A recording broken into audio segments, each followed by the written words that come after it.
బయట ఎవరో ఏదో చెప్తా ఉన్నారు అని చెప్పి డెసిషన్స్‌లకి ఎప్పుడు కూడా వెళ్ళొద్దు. మీ కెపాసిటీ ఏంటి? మీ గోల్స్ ఏంటి? అండ్ మీకది ఎంతవరకు అవసరం? దాన్ని బేస్డ్‌గానే డెసిషన్ తీసుకోండి.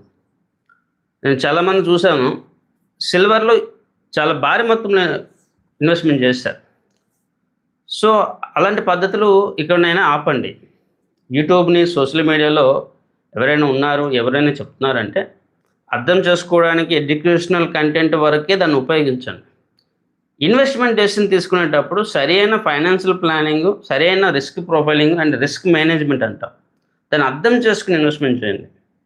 అప్పు చేసి తెచ్చి ఇన్వెస్ట్‌మెంట్ చేయడాలు, అవసరానికి మించి ఇన్వెస్ట్‌మెంట్ చేయడాలు. నేను చాలామందితో మాట్లాడినప్పుడు చాలామంది ఇదే చెప్పారు.